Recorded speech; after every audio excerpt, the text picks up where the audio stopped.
My apartment was drenched in that soft, amber evening light that makes everything look deceptively peaceful. The kind of light that turns even dust into something beautiful. Outside, the city hummed distant sirens, car tires on wet asphalt, some neighbor's TV leaking laughter through the thin walls. Inside, it was just me, my laptop, and the faint smell of reheated pasta that I hadn't even finished. It had been a strange week, the kind where everything feels off but you can't explain why. I couldn't focus, couldn't sleep, and even the smallest things, like the sound of my phone buzzing, made my chest tighten. So that night, I decided to do something mindless, clean my digital mess. Old photos, cloud backups, forgotten drives. A little digital spring cleaning to quiet my brain. That's when I found it. A folder buried deep in my external drive, labeled simply, Laura_cloud_backup. The name hit me like static, sharp and sudden. It had been over a year since we broke up, yet somehow, her ghost lived on in my hard drive. My first instinct was to ignore it. Some things are better left untouched. But then again, curiosity is a terrible thing. The folder required a login. My stomach tightened. For a moment, I hovered over the password field, fingers trembling slightly. Out of habit, or maybe intuition, I typed her old password. The one she used for everything, our streaming account, her Spotify, even the Wi-Fi at her place. It worked. For a few seconds, I just sat there, staring at the screen, frozen. The laptop fan whirred louder, the cursor blinked, and then the account opened like a forgotten attic door creaking under its own memories. Photos. Hundreds of them. Maybe thousands. The familiar ones first, vacations, silly mirror selfies, blurry pictures of us laughing over cheap diner food. Each one pulled me somewhere between warmth and nausea. It was like watching someone else's life that used to be mine. Then I noticed something strange. Hidden among the albums was one folder with no name. Just a blank gray icon. No preview, no date. I clicked it once. Nothing. Clicked again. And then it opened. The thumbnails were darker. Different. At first glance, I thought they were just screenshots or random clips. But as I scrolled, something inside me shifted. The titles were cryptic, fragments like private_session_final.mp4, img_0407_secret.jpg, night_drive_edited.movie. I hesitated. My pulse was pounding in my ears. The cursor hovered over the first video for what felt like an eternity. I could almost hear my conscience whispering, "Don't." But my curiosity was louder. I clicked play. The video started grainy, the kind of low-quality phone recording you'd see in forgotten Snapchat memories. The camera was shaky, focused on a dimly lit bedroom I didn't recognize. For a second, I thought maybe it was just some old vlog or something harmless. But then, I saw her. Laura. My chest went tight. Her hair was shorter than I remembered, bleached a different shade, a timeline I couldn't place.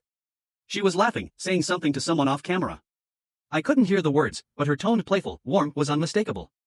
Then the camera tilted. A hand reached into frame. Not mine. Someone else's. The laughter got louder, the image clearer, and my heart started racing. I didn't need to see any more to understand what I'd found. My throat went dry, I tried to pause it, but my hand froze on the trackpad. I couldn't look away. It was like my brain split in two, one half screaming stop, the other hypnotized by the unfolding wreckage. I don't even remember closing the laptop. 1 second I was watching, the next I was standing in the middle of my room, breathing like I'd just run a mile. My hands were shaking, the room spinning slightly, that dizzy, hollow kind of shock where your body doesn't know what to do first, scream or collapse.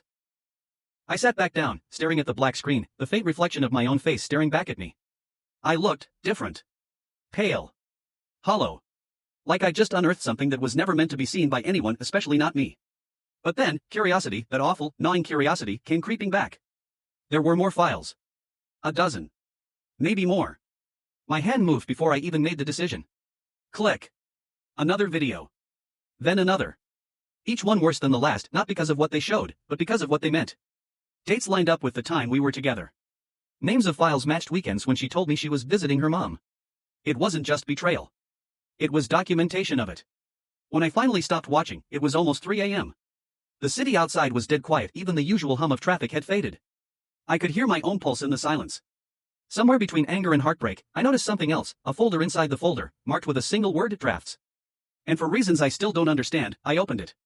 Inside were screenshots of messages, notes, and what looked like video thumbnails of me. Only. I never filmed those.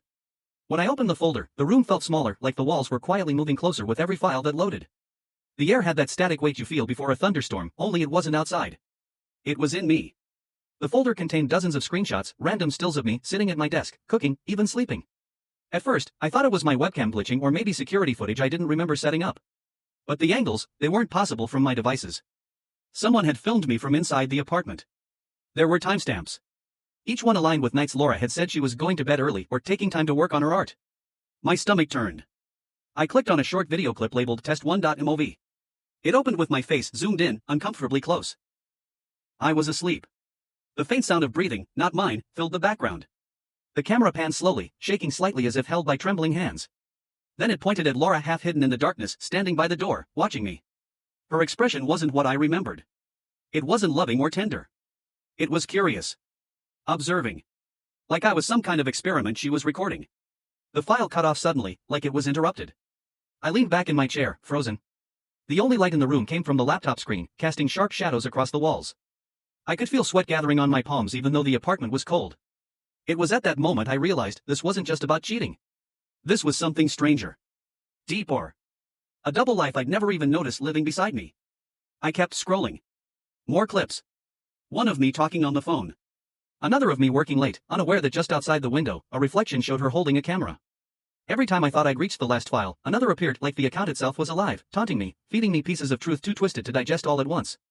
Then I saw one titled Final Upload. The timestamp? The night before she left me. I hovered over it for almost a full minute. My brain begged me not to open it. But my hand, traitorous, stubborn, double-clicked. The screen went black for a moment, then flickered to life. It started with a view of our living room. The same couch I was sitting on right now. The same dim lamp in the corner. Then the camera shifted. It wasn't recording the room. It was recording the laptop. My laptop. And in the reflection of the screen, I could see myself sitting just like I was now, but in the video, Laura was behind me. Smiling. And whispering something I couldn't hear. The clip ended. Silence filled the room again, but this time it felt alive, breathing with me. I looked around, half expecting to see her standing somewhere in the shadows. My chest tightened as I noticed something I hadn't before, a faint blinking light near the bookshelf. A camera. Still recording.